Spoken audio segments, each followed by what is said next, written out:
अगर मैं एंटर करूं 2024 को, ये ईयर लीप ईयर है, ये इज द लीप ईयर। 2024 हमारा लीप ईयर था, ठीक है।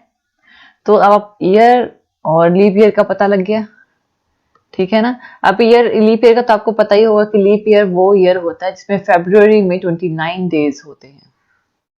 फरवरी में 29 डेज होते हैं, अदरवाइज फरवरी में 28 डेज होते हैं। चलिए, तो हमारा हो गया प्रोग्राम। नेक्स्ट एक और लेते हैं हम। अब मैंने कैलकुलेट करना है कि अरे मैंने यहाँ पे देखिए एक और प्रोग्राम देखते हैं। स्क्वायर लिया है।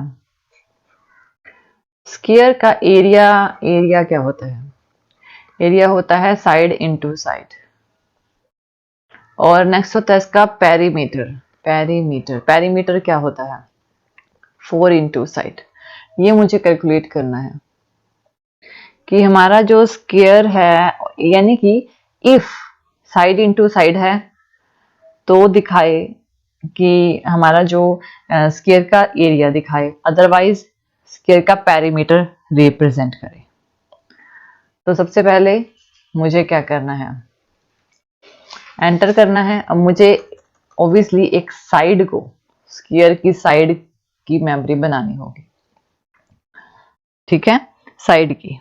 इसमें अब हमें क्या करना है? चॉइस रखनी है। चॉइस कर लो, एक्स टाइप की मेमोरी कर लो, चूज कर लो, कोई भी, क्योंकि कंडीशंस पे इफ एल्स हमेशा कंडीशन पे चलता है, ठीक है, कंडीशन पे चलेगा।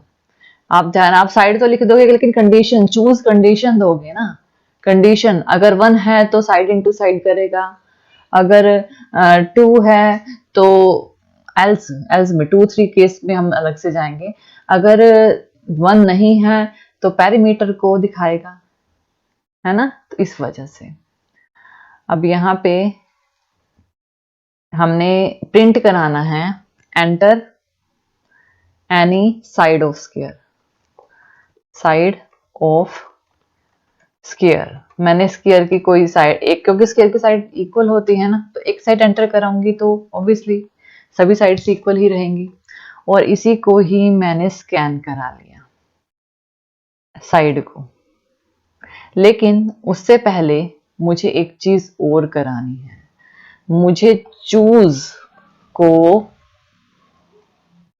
चूज को भी प्रिंट और स्कैन कराना है, ठीक है ना। चूज, यहाँ पे लिखेंगे चूज योर नंबर, यानी कि अगर 1 चूज करेगा तो वो इफ की कंडीशन को सेटिस्फाई करेगा, अगर नहीं चूज करेगा तो वो एल्स की कंडीशन पे जाएगा। Choose your number. तो सबसे पहले जब कंपाइलर, यहाँ पे चूज को ही हम, चूज को ही हम स्कैन कराएंगे। तो कंपाइलर कैसे वर्क करेगा? सबसे पहले हमारी कंडीशन चूज होगी, फिर उसको स्कैन कराया जाएगा, क्योंकि मैं या तो A1 कंडीशन दूंगी या 2 कंडीशन या कोई भी कंडीशन 1 के अलावा, लेकिन बस कंडीशन ये है कि अगर 1 हो तो इफ चलेगा, एल्स अगर कोई भी हो तो सेकंड वाला चलेगा, ठीक है। तो चूज हो गया, हमने प्रिंट करा लिया और साइड को भी एंटर करा लिया। इफ, ये तो हमारा पिछला प्रोग्राम था ना, इसको तो हम रब कर देते हैं। इफ चूज इक्वल्स टू 1 है तो हमारा प्रिंट होगा, क्या प्रिंट होना चाहिए? Area of square. Area of square print होना चाहिए, ऊपर आना चाहिए एरिया ऑफ स्क्वायर, ठीक है। और इसमें अब इसको एरिया ऑफ स्क्वायर प्रिंट कराने के लिए हमें इसकी कंडीशन भी तो देनी पड़ेगी। हमने अगर एरिया ऑफ स्क्वायर प्रिंट कराना है तो ऊपर से हमने, क्योंकि हमने सेम लेनी थी तो हमने स्कैन तो करवा ही लिया था, ठीक है। और एरिया क्या होता है? यहां पर हम एंटर कराएंगे, enter, area is equal to side multiply side, side into side, ठीक है।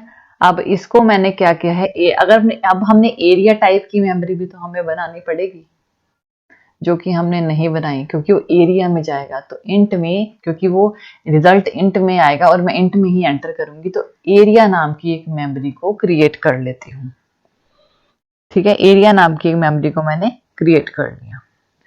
और ऑब्वियसली अब इसका रिजल्ट भी तो प्रिंट कराना है, तो प्रिंट एफ रिजल्ट भी तो कहीं दिखाएंगे ना एरिया को।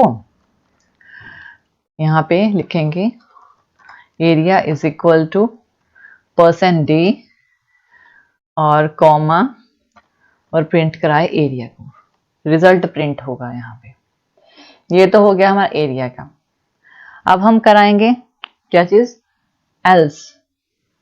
अभी सेम चीज पेरीमीटर के लिए, क्योंकि अदरवाइज मैंने क्या कहा था कि या तो वो एरिया साइड इनटू साइड कराए या फिर प्रिंट कराए। यहाँ पर इसको पेस्ट कर लेते हैं, area else perimeter of square, perimeter of square 4 into sides. यहाँ पे हमने 4 लिख लिया डायरेक्टली। अगर आप 4 को किसी मेमोरी में डालना चाहते हो तो डाल सकते हो। 4 को x इज इक्वल टू 4 कर दो तो यहाँ पे x लिखोगे, ठीक है, ऐसे भी कर सकते हो। और प्रिंट एफ कराए perimeter is equal to perimeter, यहाँ पे इक्वल्स टू %d एरिया। ठीक है, तो ये हमारा प्रोग्राम बन के रेडी है। मैं आपको एक बार फिर से बता देती हूँ कि असल में इसमें कंपाइलर वर्क कैसे करेगा। मैंने एक साइड को स्कैन कराया, पहले उसको प्रिंट ऊपर टाइटल देने के लिए चूज योर नंबर, पहले चॉइस को चूज किया था। ठीक है ना, पहले मैंने चूज किया, चूज योर नंबर और उसको स्कैन कराया। ये नंबर मैंने क्यों चूज किया था, कंडीशन देने के लिए कि अगर चूज 1 करेगा तो ये वाला प्रोग्राम चलेगा। अगर 1 चूज नहीं किया, 1 के अलावा कोई भी रैंडम नंबर चूज कर लिया तो ये वाला प्रोग्राम चलेगा। तो चूज करना जरूरी है, चूज कंडीशन लगाना जरूरी है। नेक्स्ट, फिर ऑब्वियसली मुझे साइड को भी तो स्कैन कराना था, तो मैंने प्रिंट कराया enter any side of the square, square की एक साइड को क्या करो, एंटर कराओ। क्यों, क्योंकि स्क्वायर की सभी साइड्स इक्वल होंगी। अगर मैं एक साइड 4 स्कैन कराती हूँ तो ऑब्वियसली यहाँ पे ये वाली साइड भी 4 होगी, ये वाली साइड भी 4 होगी और ये वाली साइड भी, चारों साइड्स 4 होगी। अब नेक्स्ट प्रिंट कराया है एरिया ऑफ स्क्वायर। मैंने एरिया ऑफ स्क्वायर क्या है, साइड इनटू साइड। तो साइड इनटू साइड क्या होता है, 4 इंटू 4, ठीक है ना। ये मतलब आंसर आना चाहिए 16, ठीक है, यहाँ पे 16 आना चाहिए, तो मैंने 4 तो 16 आएगा आंसर। लेकिन ये आंसर रखने के लिए भी तो मुझे एक मेमोरी चाहिए, तो इसके आंसर को मैंने डाल दूंगी एक नई मेमोरी में, एरिया। अब एरिया नाम की मेमोरी है तो ऊपर रिप्रेजेंट भी तो करनी पड़ेगी, तो इसी वजह से मैंने एरिया नाम की मेमोरी बनाई। और अब उसको प्रिंट भी तो कराना पड़ेगा। रिजल्ट कैसे दिखाएगा, जब तक हम कोई चीज प्रिंट नहीं कराएंगे तो रिजल्ट आएगा ही नहीं। इस वजह से इसको मैंने यहाँ पे प्रिंट करा दिया एरिया को। सेम ऐसे ही अगर 1 चूज किया तो ये वाला पूरा प्रोग्राम, पूरा फंक्शन परफॉर्म करेगा। लेकिन अगर इनफॉर्चुनेटली मैंने 2, 3, 4, 10 कोई रैंडम नंबर चूज कर लिया तो अब क्या होगा, अब वो सेकंड एल्स वाले फंक्शन पे जाएगा, एल्स वाले प्रोग्राम पे जाएगा। तो वो पूछेगा पेरीमीटर ऑफ स्क्वायर, ऊपर लिखा हुआ आएगा पेरीमीटर ऑफ स्क्वायर। तो अब मैंने क्या करेंगे, ऑब्वियसली बाद में वो ये तो पूछेगा ना कि कौन सा साइड पूछेगा, फिर वो आप साइड डालोगे। अगर मैंने यहाँ पे साइड मान लो 5 डाल दिया तो आंसर आ जाएगा 20 आपका, और फिर उसे प्रिंट कराना है, गेट ch करना है एंड आपका प्रोग्राम कंप्लीट हो जाएगा।